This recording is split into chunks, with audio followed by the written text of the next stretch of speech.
So as we all know, Minecraft 1.14, that was the update that changed villages forever. But not only did it also change villages, but it also changed textures of the game. Now, within the modern day of Minecraft, we're all too familiar with these textures. To be sure, they're great and all, but what if you want to experience those classic textures? Well, today I'm going to show you exactly how to do that. Now, you're going to go to the marketplace, and you're going to search the Minecraft Classic Textures. Then you can go ahead and download this. And it is completely free, so you'll be able to download it without any problems. And this is even extremely good for a lot of different players that may be on a console who can't get access to other texture packs. And then when you're editing the world, go down to Resource Pack, go ahead and click on My Packs, and locate the Classic Texture Pack. Then go ahead and click on Activate. Then afterwards, go ahead and click on play, then you're all good. Now once you do load up the texture pack, then a lot of the blocks in Minecraft, they're gonna give it a simplistic look. But however, this is only gonna affect blocks that were released before Village of Pillage. If you try to look at like a block from the Nether update, then it's not gonna look any different. Like for instance, we have ourselves oak logs. If I go to the log section and just choose,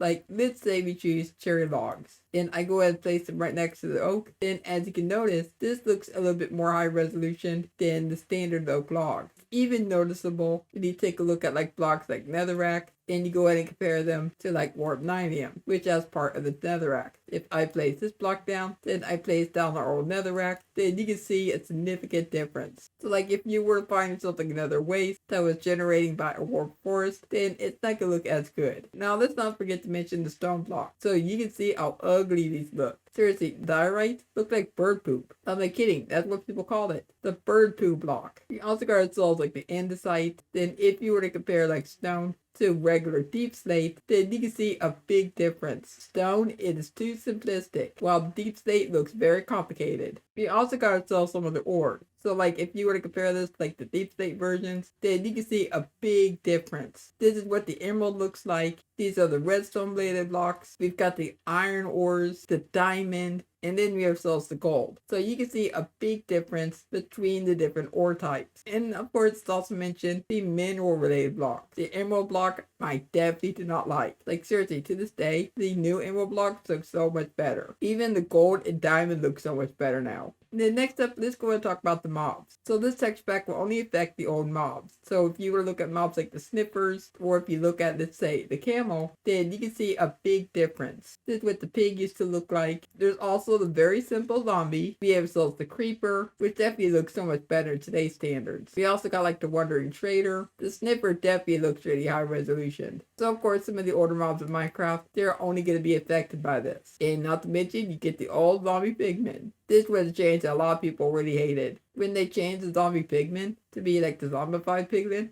nobody liked that. And of course, you got ourselves a bunch of the different items. This will only affect the old items. Man, look how bad some of the dime was. It definitely looks so much better to today's standards. And if you are within the nether, now look how ugly this place looked. Like seriously, it was ugly. Like how did anyone survive all those years with this nasty netherrack? Way too much for the eyes to handle. And oh my goodness, the gas. Look how simple that was. My gosh, the gas was very simple. And wow, this is a bad transition. Going from the nether wastes right over to the basalt deltas. Like, look how bad that transition is. I mean, if you played Minecraft back in the olden days, then you really have to appreciate what we had to go through back then. That lava texture. While Java Edition had a nice lava texture, we had to live with the beta lava texture for so many years. And this is what I was talking about earlier. We are going into a warped forest. Like the netherrack does not blend in very well with the warp 9M. But of course, when the texture update did get released, nobody liked the update. Like, I'm gonna tell you that right now, there was riots. People going to the streets and just saying that they want the old textures back. Like seriously, it was a war. The glowstone definitely has seen better days. So this is what the end used to look like. It used to look like it was made out of cheese. What am I talking about? Still looks like that. I mean, let's look at the obsidian and compare it to today's. I remember that it took so long for them to get the obsidian correct. Like whenever it came to the new obsidian textures, it went through like several different iterations. But that's basically it for what this package has introduced. But down below in the comments, go let me know what you think of this. Are you more of a fan of the old textures or the newer textures? And if you enjoyed today's video, then please let me know by leaving a like on it, subscribe if you're on there, and don't forget to turn on notifications. But for now, I hope you have a lots of good day, and I'll catch you next time. Goodbye.